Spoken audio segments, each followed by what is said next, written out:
Okay, guys, so we're just diving right in here. I'm doing something a little bit different and I'm trying a voiceover. I'm working in my little mini book, and what I'm showing you here is I had already put white gesso over the front cover, took a piece of paper, and just to create some texture, and I let it dry. Now I'm bringing in my bubblegum pink dilution sprays, and I'm just spraying it over both the front and the back cover, taking that same sheet of paper and just kind of blotting the ink all over. As you can see, the left side is the back cover, and that does not have gesso on it yet, so it's absorbing all of that. Then I'm taking some scratch paper, which is a teal color, and this is just some decorative paper, and I'm just cutting it into little strips so that I can add more texture on the page.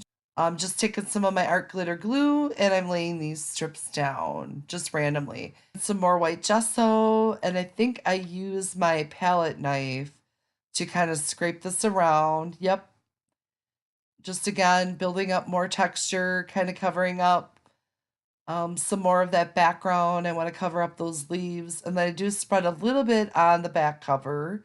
I wanted to use my new acrylic colors by Arteza. Not quite sure how to pronounce it. Um, I really like these paints. I'm trying to find a color, a teal, that's going to match with the pink. And I'm using neon pink. I love it. I love this pink. It's so pretty. And I'm just taking a plastic spatula or a plastic palette knife. I got these really cheap. I may have even got them at the Dollar Tree. Can't remember. And I'm just taking my finger and just kind of blotting it around. But then I'm noticing that the teal and the pink are mixing together and making kind of a purple, and I didn't like that. So I stopped and decided I better heat set every color. And now I'm just trying to decide what to do next. So I'm looking through here.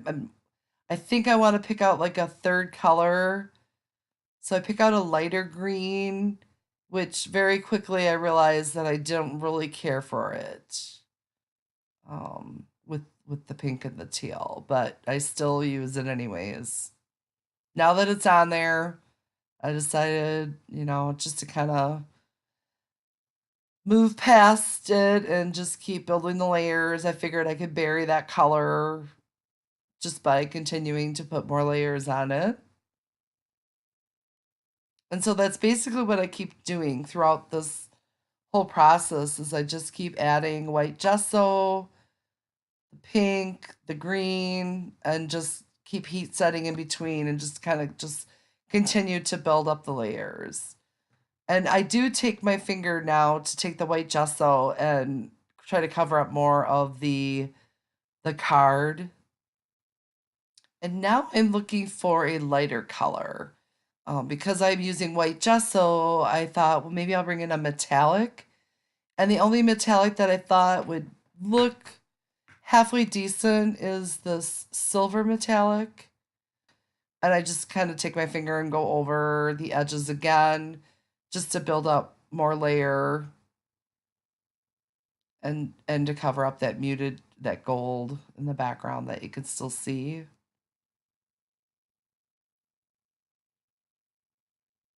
I love this little mini book. It's been a lot of fun to play in. Um, and now I'm taking some more of that bubblegum pink, and I decided I'm just gonna blot some of it around. Again, I got purple going on. I didn't want that. So I stopped that immediately. I thought maybe if I mixed these two greens together, I would get the green I was looking for, but not really. I really kind of just like the original darker green that I started out with, but I still try it. At this point, I'm thinking this is looking pretty ugly and I don't like it, and I'm not quite sure what to do, but I just keep plugging away at it. Brought out my stencil, thinking maybe I want to build more texture with that. kind of opted out of that. Um, oh, I also brought in a paper towel. I used this when I was working on another project. It was underneath to catch the water and the sprays that I was using, and it created this really cool tie-dye look, and I just love it. And I thought, well, maybe I should start all over and cover the whole thing with this. And then I decided, no, it was too pretty, and it was too big. I wanted to save this for a larger project, maybe a larger um, junk journal or something like that. So I put that away. And I'm just thinking, okay, what do I do now? I got to get past this stage where it's really ugly and I don't like it. And then finally, I decide just to leave it as is. And I bring out my, oh, I tried the altar puzzle piece, thinking that might look cool. Um, but in the end, I end up grabbing my Stays On ink pad. And I really like how this turned out. So I went around all of the edges with the Stays On. And this is just the black Stays On ink pad, jet black.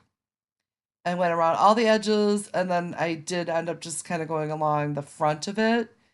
And you'll see that it ends up making it look pretty because it brings out all of the texture of the gesso and the acrylics and the paper, the paper. So I really that ended up turning out. So at this point, I think is when I decided that I did like it so much that I would mimic the bend the spine by doing the same thing. So, like I said, originally I was going to do the front cover later, but now I decided, while I have everything out, I might as well just go ahead and do the back cover. So I scrape on the white gesso, and grab a scratch piece of paper and just take the scratch piece of paper and and blot over the gesso to try to create some of that texture again. Here, I decide to do the book pages rather than the teal scrap paper. And then I'm also looking for, I want to bring in some more pink.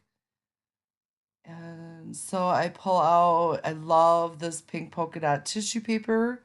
I've used this in so many projects, and I have a lot of it. So I thought, well, since I'm working with pink, this will add a little bit of pink to the background. Instead of using my art glitter glue for the tissue paper, I bring out the Mod Podge. I buy Mod Podge by the gallon, so when this gets low, I always clean it out and then just refill it. So that container has been around for a while. And I do prefer the matte finish over the glossy.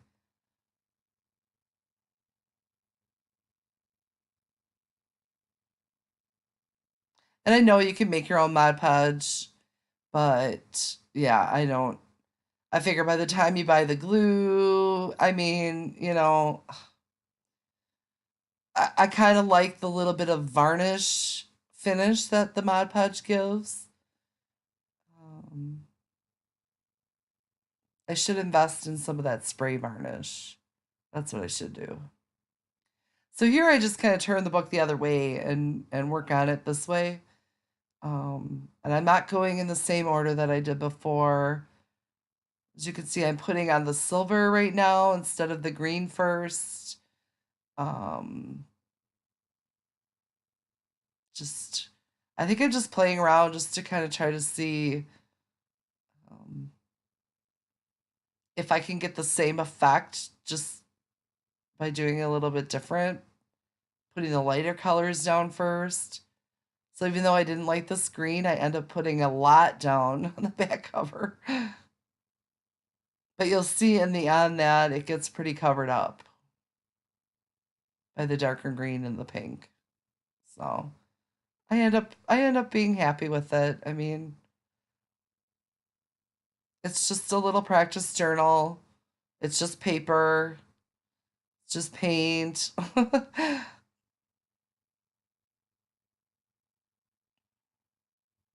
But I wanted to start out with something small while I'm learning how to use these paints, because they are a little bit different than your regular acrylic paints, just your basic craft paints. They're a little bit thicker, they're more vibrant, they dry quicker, I feel. But even when they dry, they're a little bit stickier because they have that little bit of gloss. And they definitely provide more texture. So I'm going to have to kind of watch some videos and see how people use these paints. So maybe I can, learn some new techniques. I am in love with that neon pink. I'm sure I already said that, but I'll probably be saying it again and again.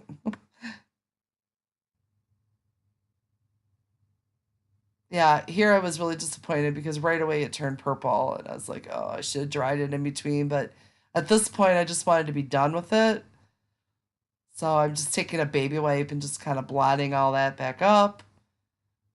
And then I think I end up just starting over and add more pink. Yeah. At one point, I thought about putting washi tape down the spine and then changed my mind on that as well. So. And then I didn't want to use the washi tape because I didn't want to cover up the linen thread that I used to tie the signature in there because I figured, well, I might decide to tie on a charm or maybe some paper beads. Who knows?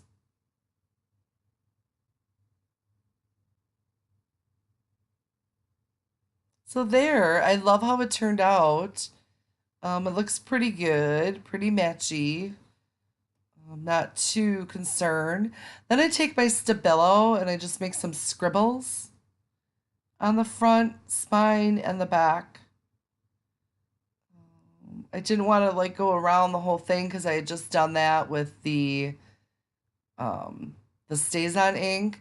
And then I just take my baby white and I just blot it. I don't smear it, but I blot it just to kind of activate the swirls a little bit, just to make them stand out.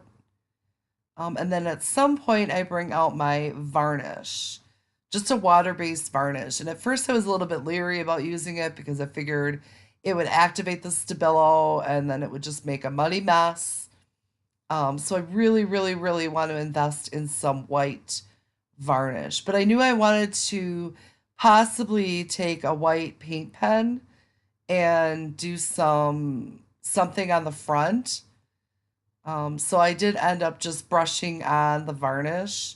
It did activate the Stabilo a little bit, but not a whole lot. I mean, it's okay. I'm fine with it. So I'm getting pretty near the end of the video here. I just wanted to thank you guys so much for watching. Thank you all so much for your support. Your comments mean the world to me. I love it when you leave me a comment. Let me know in the comments below if you like the voiceover, if you'd rather listen to music, or maybe I'll add some background on my voice. I'm not sure. I'll give it a shot. Um, but yeah, as always, thank you so much for your support. I hope you guys have a great weekend, and I will see you in the next video. The last thing that I do after I dry this a little bit, I did put 2 or 3 of varnish on there and let it dry, put another coat on, let it dry. And then I do go over with a white paint pen and do some little, you'll see that in a minute. So bye everybody. Thank you so much. See you next time.